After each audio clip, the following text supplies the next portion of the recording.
نبی صلی اللہ علیہ وسلم کے پاس آئے کہ آپ ہر وقت اللہ کی باتیں کرتے ہو، تو اللہ کا کوئی نسب بتائیں۔ عرب میں نسب وسب کا بہت تھا نا، تو اس پر یہ صورت نازل ہوئی کہ اے نبی قل، ان کو کہہ دیجئے، هو اللہ احد، وہ اللہ یکتا ہے، اکیلا ہے۔ قل هو اللہ احد اللہ الصمد، وہ بے نیاز ہے، اسے کسی کی ضرورت نہیں، سب اس کے محتاج ہیں۔ لم یلد، نسب کی بات کرتے ہو، اس نے تو کسی کو نہیں جنا، ولم یولد، اور نہ وہ کسی سے جنا، ولم یکن لہ، اور نہیں ہے کوئی بھی، کفوا، ہم پلہ، نہیں ہے لہو، اس اللہ کے لیے، کفوا، ہم پلہ، احد، کوئی بھی آخر میں آئے گا، کوئی ایک بھی اس اللہ کا ہم پلہ اور پیرلل نہیں ہے، اس کے جوڑ کا کوئی بھی نہیں، وہ بالکل سب سے یکتا اور سب سے تنہا ہے۔ یہ جو ایتھیسٹ لوگ ہیں نا، یہ اکثر مطالبہ کرتے ہیں کہ اس کائنات کو اگر کسی نے پیدا کیا ہے تو سوال پیدا ہوتا ہے پھر اس کو کس نے بنایا۔ تو اس سے وہ یہ ثابت کرنا چاہتے ہیں کہ جیسے خدا خود سے ہو سکتا ہے تو یہ کائنات بھی خود سے ہو سکتی ہے، صحیح ہے نا؟ تو جیسے آپ اس کائنات کو ہمیشہ مانتے ہوئے آپ کہہ رہے ہو یہ ہمارے لیے ممکن نہیں ہے، کائنات کو ہم ہمیشہ سے کیسے مانیں، تو آپ اللہ کو بھی تو ہمیشہ سے ہی مانتے ہو نا۔ تو اس میں اس کا بھی جواب ہے، بھائی اس کائنات میں تو ہم دیکھتے ہیں کہ اس کی خاصیتیں سے تو ہم واقف ہیں، یہاں ولادت بھی ہوتی ہے۔ اگر کوئی بچہ آئے اور کہے کہ میرا کوئی باپ بھی نہیں ہے، میری کوئی ماں بھی نہیں ہے، میں خود سے آ گیا، مان لو گے؟ ہے بھائی؟ وہ کہے نہ مجھے، میں پیدا ہوا، نہ کوئی پیدا، نہ میں نے کسی کو جنا، نہ مجھے کوئی جن، ہم کہتے ہیں ایسا ہوتا نہیں ہے۔ بچہ ہے تو ابا بھی ہوگا اور اماں بھی ہوگی۔ اب اس کے بارے میں یہ کہنا کہ یہ بچہ ہمیشہ سے ہے، یہ ممکن نہیں ہے، کیونکہ ہم اس کی خاصیتوں کو جانتے ہیں، جبکہ ہم اللہ کی خاصیتوں کو نہیں جانتے۔ تو یہ عجیب بات ہے کہ ایک چیز جس کے بارے میں آپ دن رات دیکھتے ہو کہ وہ خود سے نہیں ہو سکتی، اس کے بارے میں تو کہہ رہے ہو کہ وہ ہمیشہ سے ہے، اور جس کے بارے میں آپ کو کوئی پتہ ہی نہیں ہے، وہ آپ کی عقل سے بالا تر ہے، اس کے بارے میں آپ یہ ماننے کے لیے تیار نہیں ہو کہ وہ ہمیشہ سے کیسے ہو سکتا ہے، ٹھیک ہے نا؟ تو یہ ایتھیسٹ بڑی بے عقلی کی بات کرتے ہیں۔ ہاں یہ آپ کہہ سکتے ہو کہ بچہ تو والدین کے بغیر پیدا نہیں ہوتا، تو پہلا انسان کیسے پیدا ہو گیا؟ تو ہم یہی کہتے ہیں کہ جیسے والدین کے بغیر بچہ نہیں پیدا ہو سکتا، تو کسی کے ارادے کے بغیر انسان کا وجود ہو نہیں سکتا، آج تک ایسا نہیں ہوا۔ تو یقیناً پہلا انسان اللہ نے اپنے ارادے اور کن کی طاقت سے پیدا کیا ہے، اور پہلی دفعہ کائنات بغیر کسی سبب کے اللہ نے اپنے ارادہ کن سے پیدا کی ہے، کیونکہ اس کائنات میں ہم دیکھتے ہیں کہ بغیر کسی خالق کے یا بغیر کسی کریٹر کے یہ کریٹ نہیں ہوتی ہے۔ تو یقیناً کوئی کریٹر ہے جس نے اس کو پہلی دفعہ اپنی قدرت سے بنایا اور پھر ایک اصول میں چلا دیا اسے۔ تو آپ یہ عجیب بات ہے کہ اس کائنات جس کے سارا دن آپ اس کو جانتے ہو اچھی طرح سے کہ یہاں ایک حالت سے یہ دوسری حالت میں چینج نہیں ہوتی جب تک کوئی چینجر نہ ہو، تو یہ پیدا کیسے ہو سکتی ہے جب تک کوئی کریٹر نہ ہو؟ تو جس چیز کے بارے میں ہم جانتے ہیں اس کے بارے میں تو ہم فتویٰ دے سکتے ہیں، جس کے بارے میں جانتے ہی نہیں تو اس کے بارے میں ہم یہ کیسے کہہ سکتے ہیں کہ ہماری سمجھ میں نہیں آ رہا کہ وہ ہمیشہ سے کیسے ہے؟ تو آپ کی سمجھ میں اللہ کا نہیں آ رہا ہمیشہ سے کیسے، اور جس کائنات کو آپ جانتے ہو وہ سمجھ میں آ رہی ہے کہ وہ ہمیشہ سے۔ تو پہلی دفعہ تو یقیناً کوئی نہ کوئی سبب ہوا ہوگا نا جس سے کائنات پیدا ہوئی، جب کچھ تھا ہی نہیں تو سبب کیسے بن گیا؟ اس کا مطلب ایک ذات ہے جو پہلی مرتبہ کسی چیز کو صرف اپنے ارادے کن سے پیدا کرتی ہے۔ تو انسانیت کی ابتدا پہلی دفعہ جو ہوئی ہے بغیر کسی لاجک کے، نہ کوئی باپ نہ کوئی ماں، اللہ نے اپنی قدرت سے آدم کو بنایا، اپنی قدرت سے اماں ہوا کو بنایا، پھر ان میں جو ہے نا وہ اللہ نے ایسے سافٹ ویئر انسٹال کر دیے کہ ان کے ملاپ سے لڑکا بھی پیدا ہو رہا ہے، لڑکی بھی، اور سب میں یہ وہ سسٹم اللہ نے رکھ دیا، تو پھر اس سے پیدا ہوتے چلے جا رہے ہیں۔ تو جیسے آج کوئی بچہ اٹھ کے آتا ہے اور کہہ رہے ہیں میں خود سے پیدا ہوا، آپ ایک چماٹ مارو گے اور بولو گے تمہیں شرم نہیں آتی؟ خود سے تھوڑی ہو سکتا ہے، یہ کوئی لاجک ہوتی ہے پیچھے۔ تو بھائی اسی طرح یہ ممکن ہی نہیں ہے کہ ایک انسان تو بغیر اتفاق سے وجود میں نہیں آ رہا، اور پوری کائنات، پوری جو ہے نا وہ سارا سسٹم، سمندر، دریا، پہاڑ، اور جناب وہ الیکٹران، پروٹون، نیوٹرون کا جو ایک پورا سسٹم ہے، اور پھر نظام شمسی اور زمین کا 23 ڈگری جھکنا اور موسم بننا، اور جو ہے وہ پورا ایک سسٹم، بارشیں ہو رہی ہیں، پیداوار اگ رہی ہے، پھر ایک ایک بیج کو دیکھو کتنی عجیب، خربوزے کا بیج دیکھ لو، اسے زمین میں ڈالو، بیل اگتی ہے، خربوزہ پیدا ہوتا ہے، اس میں پھر وہی بیج ہوتا ہے، پھر اسے ڈالو، پھر وہی، سینکڑوں سال سے یہ ایسے اتفاقات بیج میں خود بخود انسٹال ہو گئے، یہ نہیں ہوتا۔ پہلی دفعہ کوئی ہے جو کسی سبب کا محتاج نہیں ہے، اس نے پیدا کر دیا اور اس کو ایک اصول میں، ایک جو ہے نا ایک اصول میں ڈال کے اس نے چلا دیا اس۔ تو اس لیے اللہ نے فرمایا کہ اللہ کا کوئی ہم پلہ، کوئی ہمسر ہے ہی نہیں کہ ایگزامپل دی جا سکے اس کی۔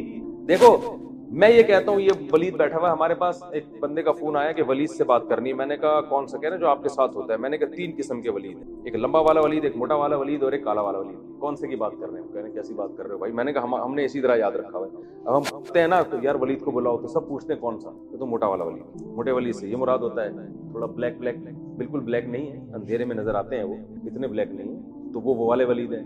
اور لمبا والا ولید جو ہمارے سامنے رہتا ہے تو کہہ رہے ہیں آپ کیسی بات ہے دوست ہیں وہ ناراض نہیں ہوتے ایسی باتوں سے. تو پھر خیر تو اب میں یہ موٹا والا ولید میرے سامنے بیٹھا ہوا ہے. اصل میں یہ بتانا چاہ رہا تھا کہ لوگ بولیں گے کون سے ولید, یہ موٹا والا ولید بیٹھا ہوا ہے میرے سامنے. تو میں یہ کہوں کہ یہ کہتا ہے کہ میں خود سے وجود میں آ گیا ہوں, اتفاق کی بات ہے, ایسے کہتا نہیں, کہا نہیں ہے, ورنہ یہاں بیٹھے گا نہیں کبھی. کہہ رہا میں میرے کوئی نہ ابا نہ اماں, میں ویسے ہی پیدا ہو گیا. تو میں کہوں گا یار اس کو کوئی ایگزامپل ہے یا پیدا ہوا ہوں, تو میں کہوں یار اس کی کوئی مثال ہے, فوراً کہے گا حضرت عیسیٰ بھی تو بغیر باپ کے پیدا ہوئے تھے, وہ بھی تو انسان تھے, تو میں بھی ہو سکتا ہوں. ٹھیک ہے نا. پھر میں اس پہ غور کروں گا یہ مثال یہاں منطبق ہوتی ہے کہ نہیں ہوتی, وہ بات کی چیز ہوگی. بات سمجھ میں آ رہی ہے؟ تو انسان ہمیشہ کوئی بھی چیز جب ثابت ہوتی ہے اس کی کوئی ایگزامپل دیتا ہے, ایگزامپل دیتا ہے.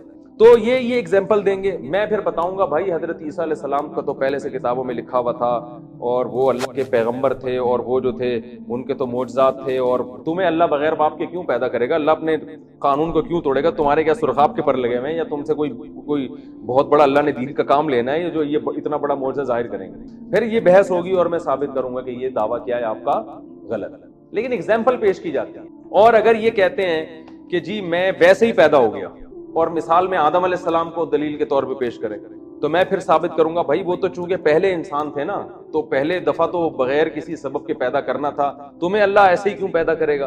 تو انسان جب بھی اپنے دعوے کو سچا ثابت کرنے کی کوشش کرتا ہے تو پہلے اس کی کیا دیتا ہے, ایک مثال دیتا ہے کہ یار یہ عقل سے بعید نہیں ہے بلکہ اس کی ایگزامپل موجود. تو اللہ فرما رہے ہیں کہ یہ جو ایتھیسٹ لوگ ہیں یہ کہتے ہیں کہ یہ کائنات ہمیں یہ سمجھ میں نہیں آتا کہ اللہ ہمیشہ سے کیسے ہے, تو ان کو سمجھانے کے لیے ہمیں کوئی مثال دینی پڑے گی نا. تو اللہ فرماتے ہیں اللہ کی کوئی مثال اس لیے نہیں بنتی ہے, لم یکن لہ کفوا احد, اس کا کوئی ہم پلہ ہے ہی نہیں کہ جس کو تم مثال دے کے سمجھایا جا سکے کہ جیسے یہ ہمیشہ سے ہو سکتا ہے وہ بھی ہمیشہ سے ہو سکتا ہے, لہذا وہ عقل سے بالاتر ہے. لیکن ایتھیسٹ کیا کر رہا ہوتا ہے کہ وہ مخلوق جس کی درجنوں مثالیں ملتی ہیں, اور مثالیں اس بات پر ہیں کہ یہ ہمیشہ سے نہیں ہو سکتی, جس کی درجنوں مثالیں دیتی ہیں اس کے بارے میں کہتے ہیں کہ کائنات ہمیشہ سے. ہائی بات سمجھ میں, یعنی میں ثابت کرتا ہوں کہ بھائی یہ جو چیز ہے یا یہ شخص جو ہے یہ باپ اور ماں کے بغیر پیدا نہیں ہوا. آپ کہتے ہیں اس کی کیا دلیل ہے بغیر ماں باپ کے پیدا نہیں ہوا. میں کہوں یار اس جیسے جتنے بھی ہیں مثالیں ہیں ان میں ایک بھی مثال نہیں ملتی جو بغیر ابا اور اماں کے پیدا ہو رہے ہیں. پھر اگر میں یہ دعویٰ کرتا ہوں نا بغیر باپ کے پیدا ہوا بغیر ماں کے, تو یہ میرا دعویٰ صحیح نہیں ہوگا, مجھے بہت مضبوط دلیل دینی پڑے گی. تو ایتھیسٹ کیا کہتا ہے کہ یہ کائنات ہمیشہ سے ہے, جبکہ اس دعوے کو ثابت کرنے کے لیے اسی کائنات کی جتنی مثالیں دی جائیں گی وہ ساری مثالیں ان کے اگینسٹ جا رہی ہیں. وہ سب بتا رہی ہیں کہ یہ کائنات تو ایک کنڈیشن سے دوسری کنڈیشن میں چینج بغیر چینجر کے نہیں ہوتی, تو پیدا بغیر خالق کے کیسے ہو گئی. تو ساری جو ایگزامپلز ہیں وہ آپ کے اگینسٹ جا رہی ہیں, جبکہ خدا جس کا کوئی ہم پلہ اور کفو ہے ہی نہیں, صحیح ہے نا, اس کی آپ ہم سے مثالیں مانگ رہے ہو, اور جس کی سینکڑوں مثالیں ملتی ہیں اس کے بارے میں آپ ان مثالوں پر قیاس نہیں کر رہے بلکہ ان کے اگینسٹ آپ بات کر رہے ہو. تو یہ عجیب پاگل پنے والی باتیں ہیں, ٹھیک ہے نا.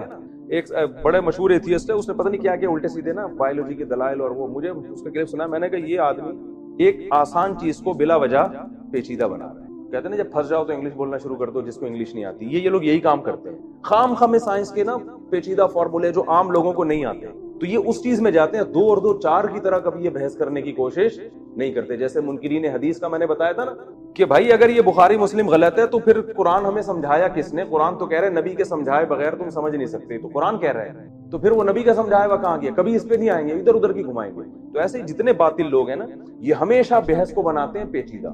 تو خلاصہ یہ نکلا کہ اللہ کا کوئی ہم پلہ نہیں ہے کہ ہم یہ کہیں کہ اللہ ہمیشہ سے ہے, تو اس کو سمجھانے کے لیے ہمارے پاس کوئی مثال نہیں ہے, اس لیے آپ کو عقل سے بالاتر لگ رہا ہے. وہ مثال ہے ہی نہیں بھائی, وہ ہم اس کو سمجھ ہی نہیں سکتے, ہماری عقل سے بالاتر ہے. جبکہ انسان اور جتنی کائنات ہیں ان کی ہر چیز کی سینکڑوں مثالیں ہمارے پاس ہیں.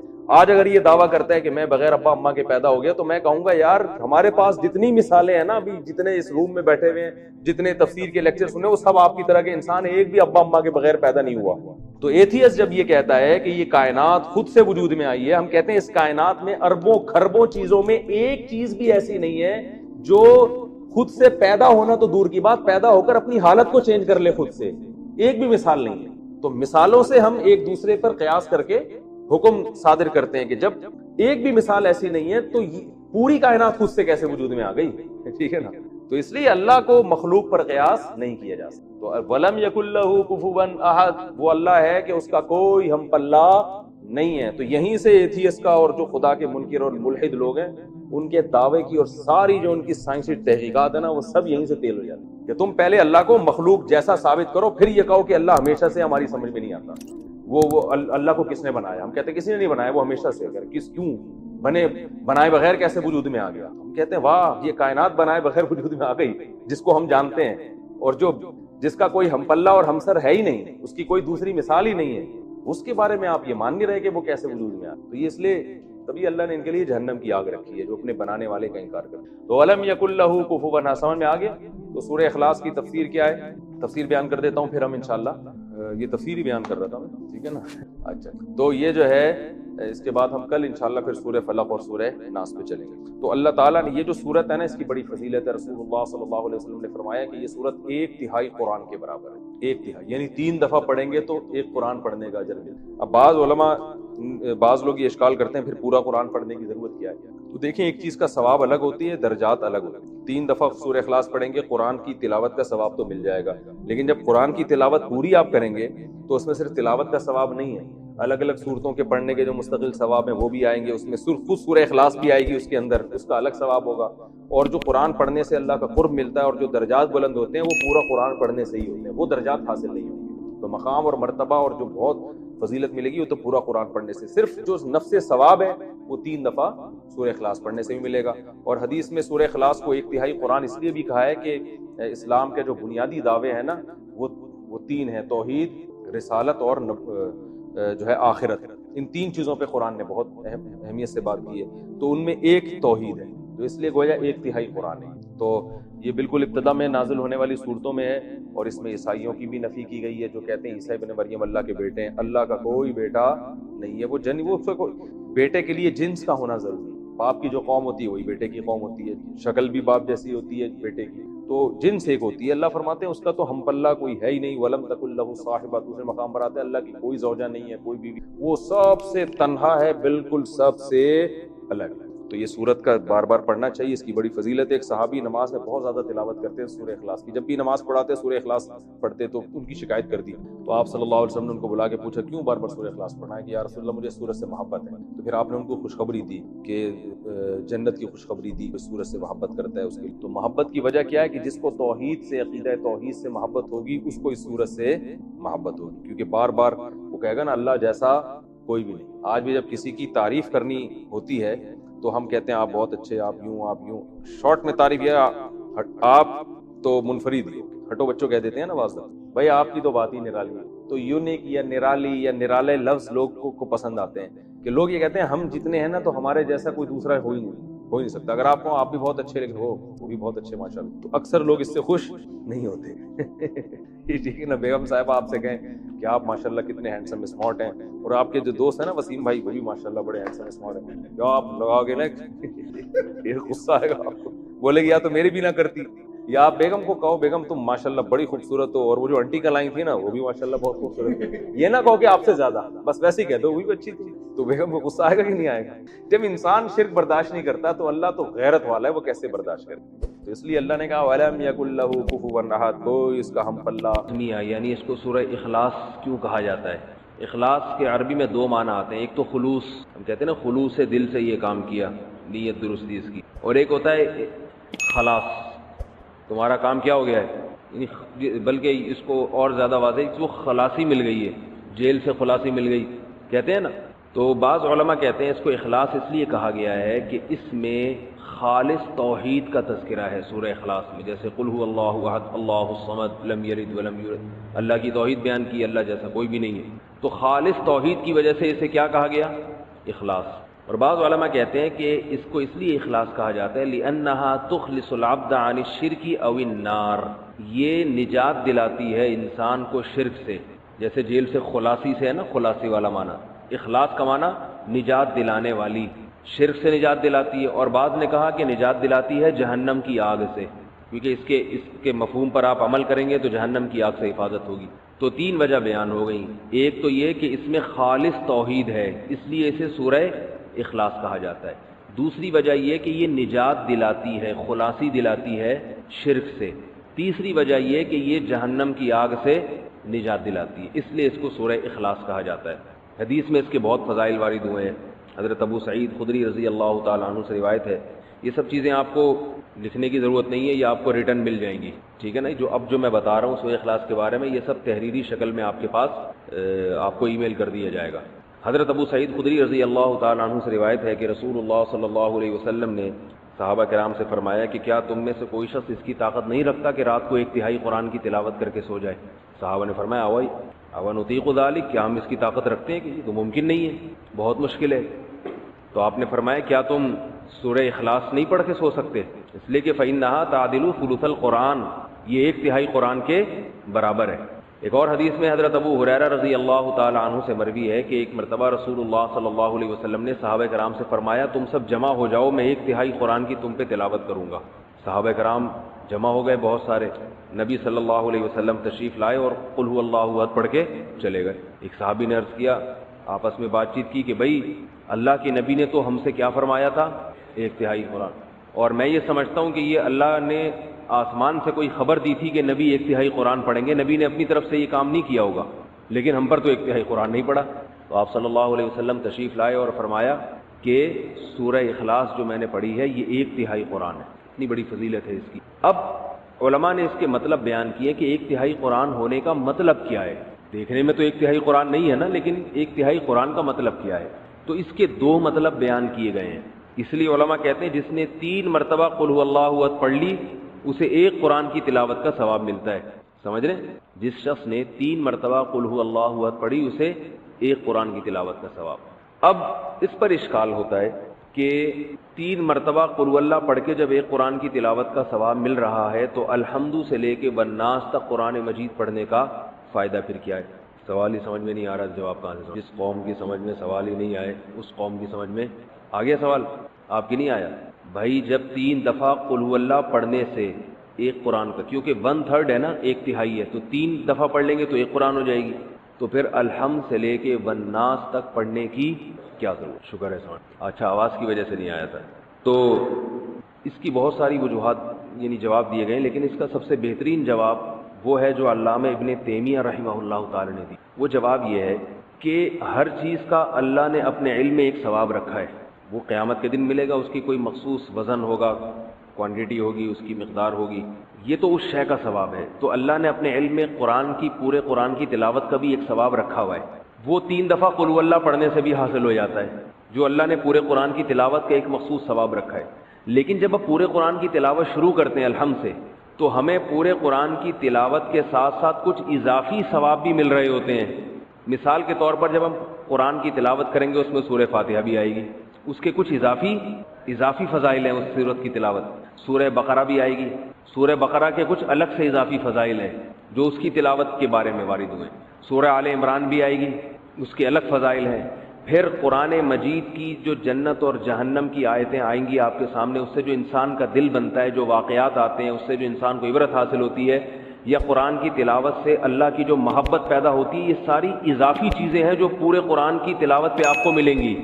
تو سورہ اخلاص 3 دفعہ پڑھنے سے وہ جو اللہ کے علم میں 1 دفعہ قرآن کی تلاوت کا جو اصل ثواب ہے وہ مل جائے گا، لیکن جو اضافی ہیں، فاتحہ کے اضافی فضائل، سورہ بقرہ کے اضافی فضائل، پھر قرآن پڑھنے سے جو اللہ کی محبت اور قرب اضافی، یہ پورا قرآن پڑھے بغیر نہیں حاصل ہو۔ سمجھ گئے بات کو؟ یہ سب سے بہترین جواب ہے۔ اور بعض علماء نے یہ بیان کیا کہ یہ بھی ایک معقول جواب، اچھا جواب سمجھا گیا ہے کہ قرآن مجید میں بنیادی طور پر 3 مضامین بیان کیے گئے ہیں۔ ایک تو عقیدہ توحید کو بیان کیا گیا ہے، شرک کی نفی۔ دوسرا قرآن نے بیان کیا ہے احکام، یہ کرو، یہ نہ کرو، یہ حلال ہے، یہ حرام ہے، نماز پڑھو، روزے رکھو، زکوٰۃ دو، زنا مت کرو، وغیرہ وغیرہ۔ یہ ایک قسم کا مضمون ہے۔ اور تیسرا مضمون ہے روز جزا، آخرت قائم ہوگی تمہیں۔ یہ پورے قرآن کا گویا کہ بیسک بنیادی 3 مضامین ہیں۔ تو سورہ فاتحہ میں توحید خالص کو بیان کیا گیا، تو قرآن کے 1/3 ٹاپک کو، 1/3 مضمون کو سورہ اخلاص کور کر دیتی ہے۔ اس لیے اس کو یعنی مضمون کے لحاظ سے، قرآن کے مضامین کے لحاظ سے 1/3 قرآن کہا گیا ہے۔ سمجھ رہے ہیں بات کو کہ نہیں سمجھ رہے؟ ایک چیز ایک لحاظ سے کچھ ہوتی ہے, دوسرے لحاظ سے نہیں ہوتی. جیسے میں نے بتایا تھا آپ کو کہ حدیث میں آتا ہے کہ سورہ فاتحہ جیسی کوئی صورت نازل نہیں ہوئی, لیکن حدیث میں آتا ہے سورہ فلق اور سورہ ناس جیسی کوئی صورت نازل نہیں ہوئی. تو حدیثی میں اس کا دوسری حدیث میں جواب موجود ہے. سورہ فلق سورہ ناس افضل ما یتعوذ به المتعوذون, پناہ مانگنے والوں کے لیے, پناہ مانگنے مختلف قسم کے شر سے پناہ مانگنے والوں کے لیے ایسی صورت نازل نہیں ہوئی. تو رقیہ کے لحاظ سے سب سے افضل سورہ فلق اور سورہ ناس. تو ایک چیز ایک لحاظ سے افضل ہوتی ہے, دوسرے لحاظ سے افضل نہیں ہوتی وہ. تو اس لحاظ سے ایک سورہ اخلاص کو کیا کہا گیا؟ سب سے بہترین سورت. تو حدیث میں آتا ہے رسول اللہ صلی اللہ علیہ وسلم کے دور میں صحابہ کرام ایک دفعہ سفر پہ گئے تو ایک شخص امامت کیا کرتے تھے ان میں, وہ ہر رکعت میں قل هو اللہ احد ہی پڑھتے تھے. ہر رکعت میں کیا پڑھ رہے ہیں؟ صحابہ کو سوال پیدا ہوئی ہے, بھئی یہ کوئی اور صورت پڑھتے ہی نہیں. صحابہ نے نبی صلی اللہ علیہ وسلم سے تذکرہ کیا, آپ نے ان صحابی کو بلایا, تم کیوں پڑھ رہے ہو؟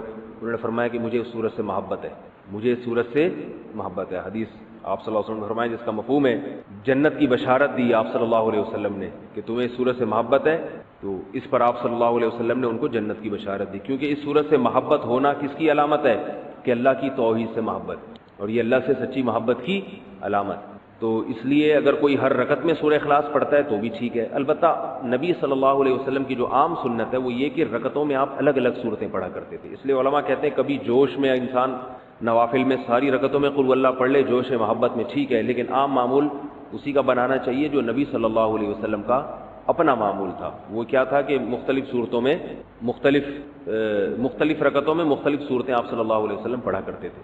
حدیث میں رسول اللہ صلی اللہ علیہ وسلم رات کو سونے سے پہلے سورہ فلق اور سورہ ناس کے ساتھ قل هو اللہ احد کی تلاوت بھی کیا کرتے تھے. یہ بھی حدیث میں اس کی فضیلت آئی ہے. ایک حدیث میں آتا ہے رسول اللہ صلی اللہ علیہ وسلم نے فرمایا, حضرت ابو ہریرہ رضی اللہ تعالی عنہ سے مروی ہے کہ نبی صلی اللہ علیہ وسلم نے فرمایا کہ اللہ تعالیٰ ارشاد فرماتے ہیں, جب نبی یوں کہتے ہیں کہ اللہ نے ارشاد فرمایا تو ایسی حدیث کو حدیث قدسی کہا جاتا ہے کہ اللہ تعالیٰ فرماتے ہیں کہ کذبنی عبدی ولم یکن لہ ذلک, میرے بندوں نے مجھے جھٹلایا حالانکہ میرے بندوں کے لائق یہ نہیں تھا کہ مجھے جھٹلاتے. وشتمنی عبدی, میرے بندوں نے مجھے گالی دی ہے, ولم یکن لہ ذلک, حالانکہ ان کے لائق نہیں تھا کہ اپنے معبود کو گالی دیں. کیسے؟ پھر اللہ کے نبی فرماتے ہیں کہ اللہ تعالیٰ نے فرمایا کہ میرے بندوں نے کہا لن یعیدنی, میرے بندے نے کہا لن یعیدنی ابدا, اللہ مجھے دوبارہ زندہ نہیں کرے گا, کما بدأنی, جیسے پہلی مرتبہ پیدا کیا تھا. تو یہ مجھے جھٹلایا, حالانکہ جس نے پہلی مرتبہ پیدا کیا ہو اس کے لیے دوبارہ بنانا تو اور آسان ہوتا ہے. یہ اللہ کے الفاظ بتا رہا ہوں, نبی نے جو فرمائے. تو اللہ فرماتے ہیں کہ حالانکہ دوبارہ بنانا تو پہلی دفعہ سے بھی آسان. تو یہ میرے بندے مجھے جھٹلاتے ہیں, کہتے ہیں پہلی دفعہ تو بنایا مگر دوسری دفعہ نہیں بنا سکتا. اور شتمنی عبدی, اور میرے بندے نے مجھے گالی دی, ولم یکن لہ ذلک, حالانکہ اسے نہیں چاہیے تھا کہ مجھے, اس کے لیے لائق نہیں ہے کہ مجھے گالی دے. کیسے بھئی, اللہ کو تو کوئی بھی گالی نہیں دیتا. تو نبی نے فرمایا کہ اللہ تعالیٰ فرماتے ہیں کہ بندہ کہتا ہے اتخذ اللہ ولدا, اللہ نے اپنے لیے کسی کو بیٹا بنا لیا ہے. جیسے عیسائی کہتے ہیں اللہ نے حضرت عیسیٰ کو بیٹا بنا لیا, تو اللہ کیا کہتے ہیں, یہ مجھے میرے بندے نے گالی دی ہے.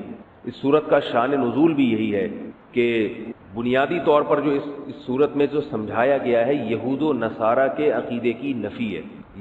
عیسائی کہتے ہیں کہ حضرت عیسیٰ ابن مریم اللہ کے بیٹے ہیں. وہ بڑی لمبی چوڑی بات گھماتے ہیں کیونکہ حضرت مریم کے اولاد شوہر نہیں تھے, اور تمام پیغمبر جتنے بھی آئے ہیں ان سے پہلے گناہ ہوئے ہیں, تو اللہ نے کہا ایسا پیغمبر بھیجوں گا جس سے گناہ نہ ہو سکتا ہو. تو اللہ ہی نے اپنے کلمے کی شکل میں, اللہ ہی اپنے دوسرے جلوے میں آ گیا. عجیب عجیب باتیں کرتے ہیں. کبھی کہتے ہیں حضرت عیسیٰ اللہ کے بیٹے ہیں, کبھی کہتے ہیں اللہ نے ان کو بیٹا بنا لیا ہے, جنا تو نہیں ہے لیکن خود بیٹا بنا لیا اللہ نے ان کو.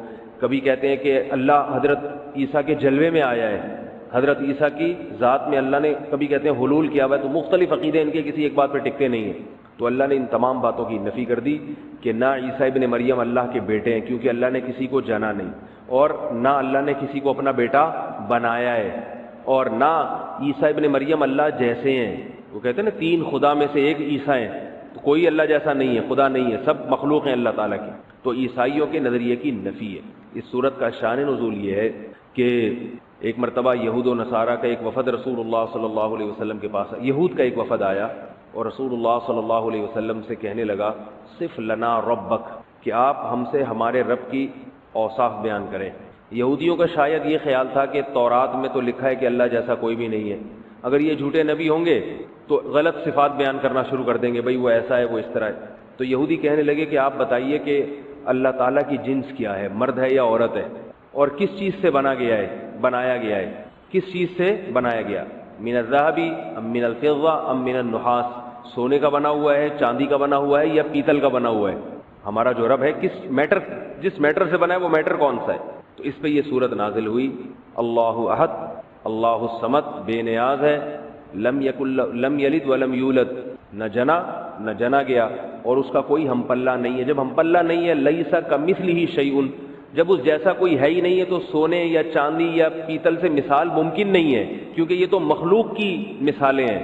اللہ مخلوق سے بالکل الگ ہے، ماورا ہے، ہماری عقلوں سے بالا تر ہے. تو اس کے پیتل مثال میں پیش کرنا، سونا مثال میں پیش کرنا یہ ممکن نہیں ہے. ایک روایت میں آتا ہے کہ مشرکین نے کہا، مشرکین مکہ جو تھے نا وہ نسب کی بڑی بحث کیا کرتے تھے، نسب کہ اس کا نسب کیا ہے، اس کا نسب کیا ہے. تو انہوں نے کہا کہ اے محمد آپ اللہ تعالیٰ کا نسب بیان کریں کہ اللہ کا نسب کیا ہے. تو اس پہ یہ صورت نازل ہوئی. لم یلد ولم یولد، نہ اس نے کسی کو جنا نہ وہ کسی سے جنا گیا، اس کا کوئی نسب نہیں ہے. الاول سب سے پہلے ہے اور سب سے آخر، یعنی ہمیشہ سے ہے اور ہمیشہ رہے گا. تو توحید کا مضمون اس میں بیان کیا گیا. اللہ تعالی ہمیں کہ شیطان نے حضرت آدم علیہ السلام کو سجدہ کرنے سے انکار کر دیا. یہ اس کائنات پہ اللہ کی پہلی مرتبہ نافرمانی ہوئی تھی. تو شیطان نے جب انکار کیا ہے، اس کی بنیاد کیا تھی؟ حسد. شیطان کو آدم علیہ السلام سے جیلسی تھی کہ میں اس کو کیوں سجدہ کروں، میں بہتر ہوں، یہ کمتر ہیں. اور دوسرا کبیرہ گناہ ہوا ہے قتل. سگے بھائی نے سگے بھائی کو قتل کیا ہے. قابیل آدم علیہ السلام کا بیٹا تھا، اس نے حابیل کو قتل کیا. قابیل اور حابیل نام ایسے آپ کو یاد رہیں گے کہ قابیل کا نام قاف سے آتا ہے تو قاتل بھی وہی تھا، وہ بھی قاتل بھی قاف سے آتا ہے. ورنہ یہ فرق بڑا مشکل ہو جاتا ہے کہ حابیل نے قتل کیا تھا یا قابیل نے. اس کی وجہ بھی جیلسی تھی، وہ حسد تھی اس کی وجہ کہ حابیل کی جہاں شادی ہونے والی تھی وہ لڑکی خوبصورت تھی بہت زیادہ. قابیل کو اپنے بھائی پہ حسد ہوا کہ یہ اتنی خوبصورت سے اس کی شادی کیوں ہو رہی ہے، میری ہونی چاہیے. بھائی کو جان سے مار دیا. تو وہ بھی جیلسی ہے، حسد ہے.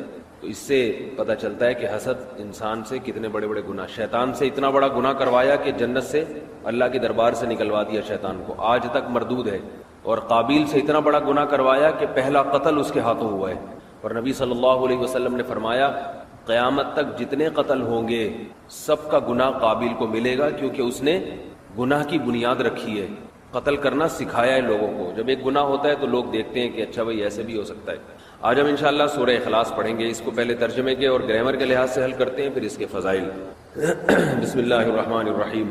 قل هو اللہ احد اللہ الصمد لم یلد ولم یولد ولم یکن له کفوا احد. قل پڑھ چکے ہیں آپ لوگ، ٹھیک ہے نا. قل کا معنی کہیے. ہوا پروناؤن ہے، پڑھ چکے ہیں آپ لوگ. ہوا کسے کہتے ہیں، کس کے لیے استعمال ہوتا ہے؟ سیدھے ہاتھ سے شہادت کی انگلی، وہ ایک مرد. اللہ کو کہتے ہیں. احد یکتا، ایک. احد استعمال ہوتا ہے بہت زیادہ، اردو میں استعمال ہوتا ہے. واحد کسے کہتے ہیں؟ ایک. احد بھی ایک کو کہتے ہیں. قل کہہ دیجئے هو اللہ، وہ اللہ. احد ایک ہے. ایک کا مطلب یکتا، ایک تو ہے. یکتا کا مطلب اپنی صفات میں اپنی ذات کے لحاظ سے منفرد ہے، ممتاز ہے، اکیلا ہے. اللہ الصمد، اللہ صمد ہے، بے نیاز. صمد عربی میں کہتے ہیں، اردو میں اس کا ترجمہ ہوتا ہے بے نیاز. اصل میں سمیدہ یسمدو، اس کا معنی ہوتا ہے کسی کی طرف قصد کرنا، جانا. تو صمد کہتے ہیں بے نیاز کو. ایک لفظ اردو میں استعمال ہوتا ہے عربی میں بھی، غنی. غنی کسے کہتے ہیں؟ بے پرواہ. دولت مند کو بھی غنی اس لیے کہتے ہیں کہ اسے کسی کی ضرورت نہیں ہوتی.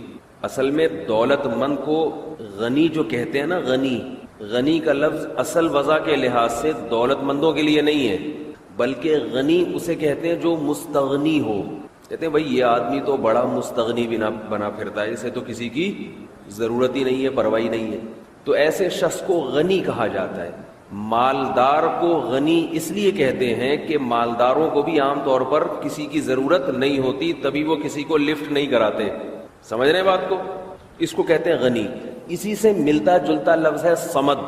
اب ظاہر ہے صمد اور غنی میں تھوڑا سا فرق ہوگا. تبھی تو الگ الگ ورڈ ہے اس کے لیے. صمد کہتے ہیں جس کو کسی کی ضرورت نہ ہو اور اس کی لوگوں کو ضرورت ہو. یہ غنی سے اوپر کا مقام اور مرتبہ ہے. غنی کسے کہتے ہیں؟ میں اگر غنی ہوں، مجھے ضرورت نہیں ہے آپ کی، لیکن کیا آپ کو بھی میری ضرورت ہے یا نہیں؟ اس میں بحث نہیں ہے.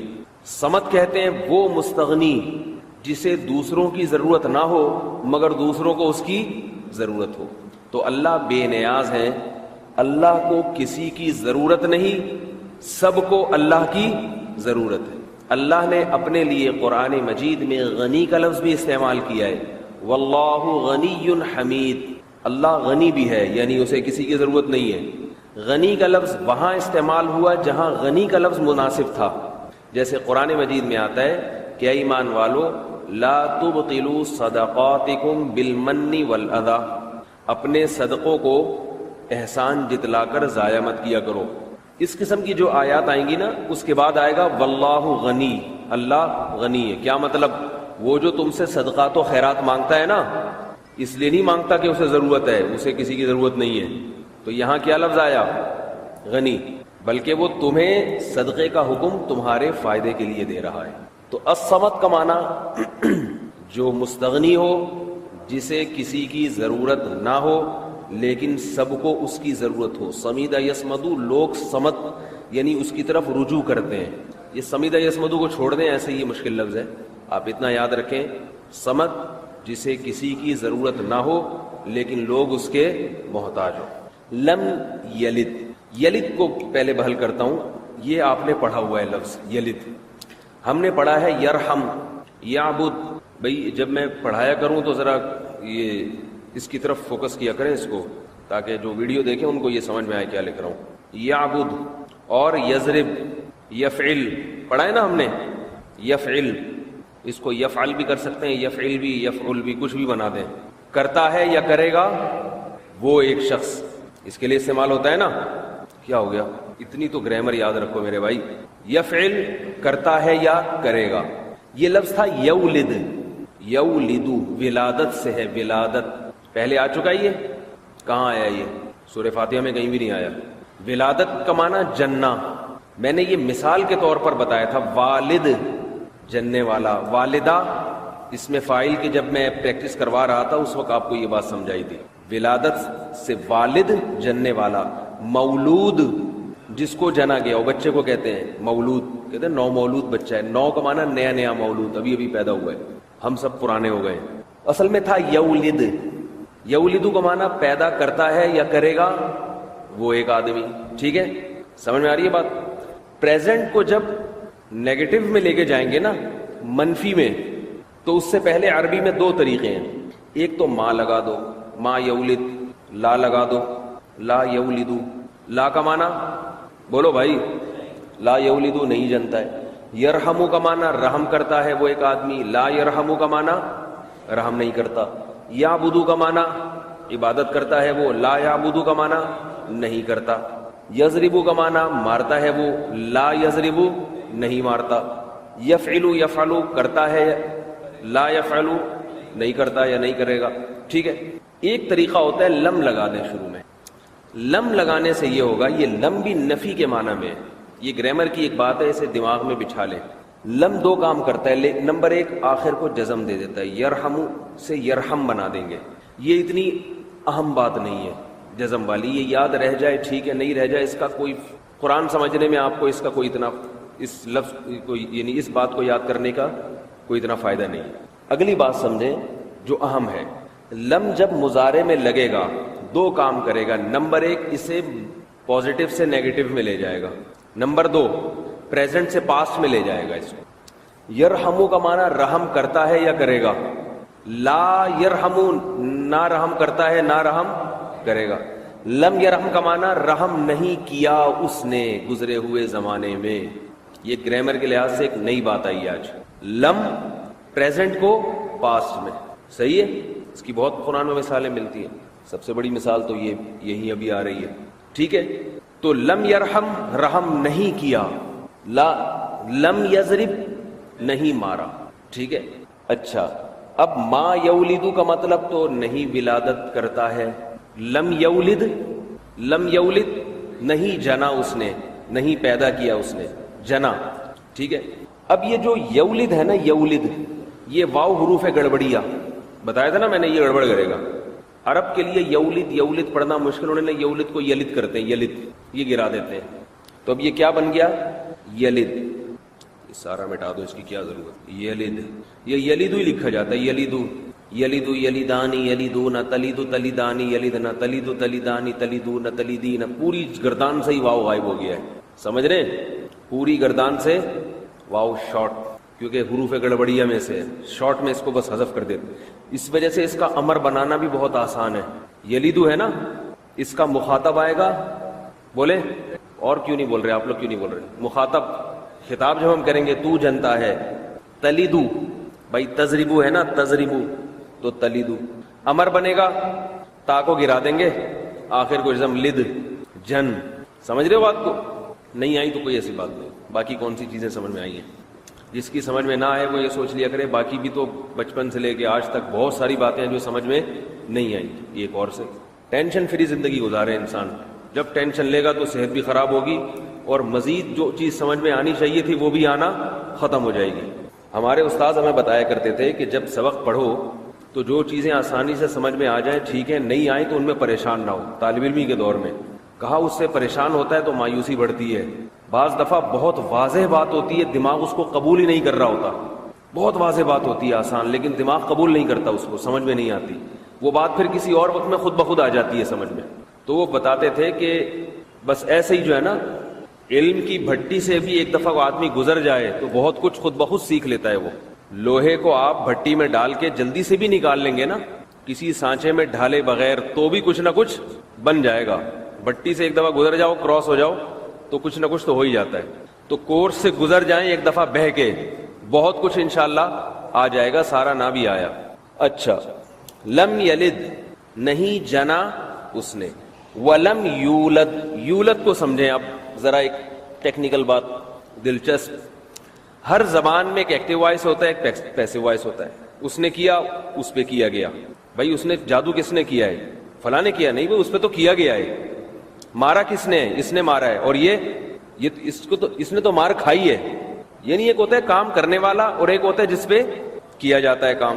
آئی گو، میں جاتا ہوں، مجھے لے جایا گیا. بتائیے، آئی واز ٹیکن.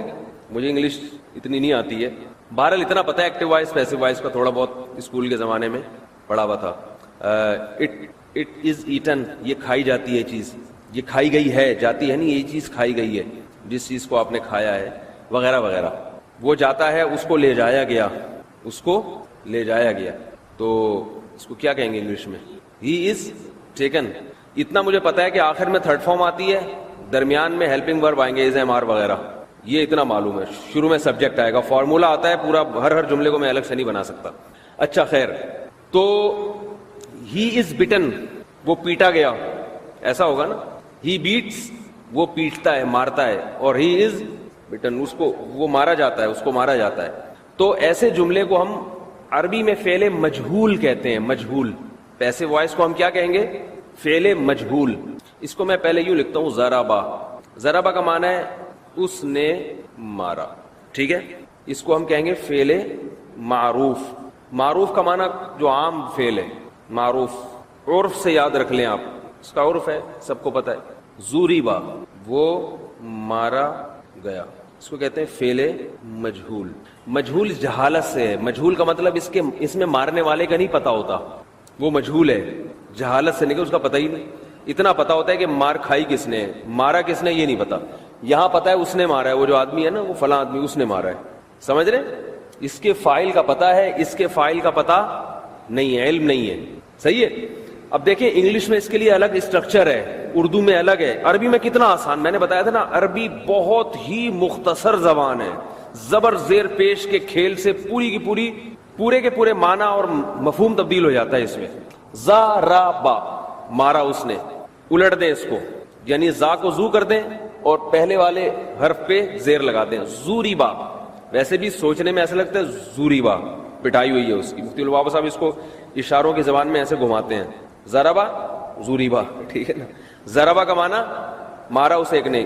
یوں جب اشارہ ہوگا نا، ایسے اشارہ. ضربا کیا مطلب؟ مارا گیا وہ. ضربا مارا ان دونوں نے، یوں گھما دیں. یہ اشاروں کی زبان میں جو گرامر مفتی ابوالبابا صاحب پڑھاتے ہیں وہ اس طرح سے. ضربا مارے گئے وہ دونوں. تو پاسٹ سے جب ہم پیسو وائس بنائیں گے تو بہت آسان ہے. پہلے حرف زبر پیش لگا دیں اور آخر سے پہلے جو حرف ہے اس پہ